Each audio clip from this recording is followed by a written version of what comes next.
I want you to understand that I am as concerned about the silencing of voices on the left as I am on the right. This is America. We do not silence voices.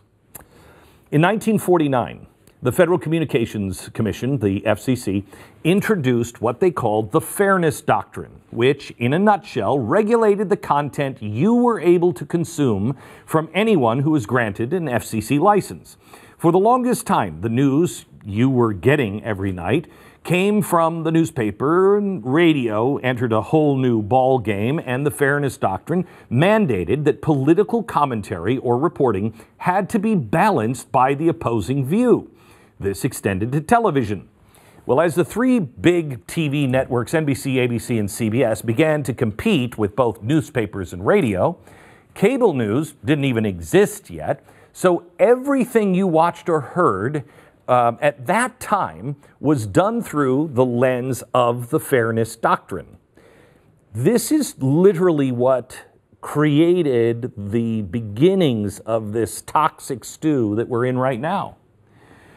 You can imagine the liability this created for the three big networks and the radio broadcasters. I lived through it, I remember. If you put somebody on the air that expressed a political bias, you would be held accountable if you didn't add someone in with the opposing viewpoint. This eventually culminated with broadcasters staying away from political commentary altogether, which might be a good thing, I'm just saying. Newspapers, however, were not under the Fairness Doctrine umbrella because they weren't using the public airwaves. And it all seemed quiet until national publications began to take a noticeable left turn in the 1960s. Conservative views had almost zero air or print time. Which brings us to the Reagan administration. Reagan, the FCC chairman at the time, abolished the Fairness Doctrine in 1987, and it did two things. A, it freed up the big three networks to push further to the left and gave birth to the rise of conservative talk radio. If Reagan wouldn't have done what he did in 1987, Rush Limbaugh, Mark Levin, me, we would not have jobs. I mean, we'd probably be working at 7-Eleven, but we would definitely not be in radio or TV. But the critics of what Reagan did always say that the Fairness Doctrine wasn't biased, that it was the entire reason for existing was to exterminate bias. But here we see the cleverness and ruthless nature of those who want to accumulate power through the censorship of opinion and knowledge. During the 1960s, a time when the left had a stranglehold on the flow of information, Bill Reuter, an official of the JFK administration, said this, and I want to show you this quote. "Our massive strategy was to use the Fairness Doctrine to challenge and harass the right-wing broadcasters and hope that the challenges would be so costly to them that they would be inhibited and decide it was too costly to continue." In short, bludgeon people over the head. If you have a conservative point of view, beat them into submission using federal regulation and courts.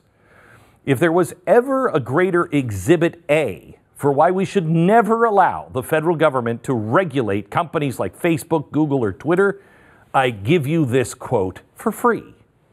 His words should be plastered on billboards all over the country every time the topic of media regulation, social or classic, comes up for any kind of discussion or vote. Conservative talk radio began to dominate the national narrative, but it wasn't long before we had something new, the rise of cable news. First it was CNN, then CNBC, then MSNBC, and then finally Fox News arrived as the lone opposing voice. Like conservative talk radio, Fox began to dominate in the ratings. This kicked off a new wave of leftist supporters looking to bring back the Fairness Doctrine. We could continue on this, but I want to squeeze in another thing, and that's the Fairness Doctrine. Suggesting, are you a supporter of telling radio stations in America what content they should have on their radio station?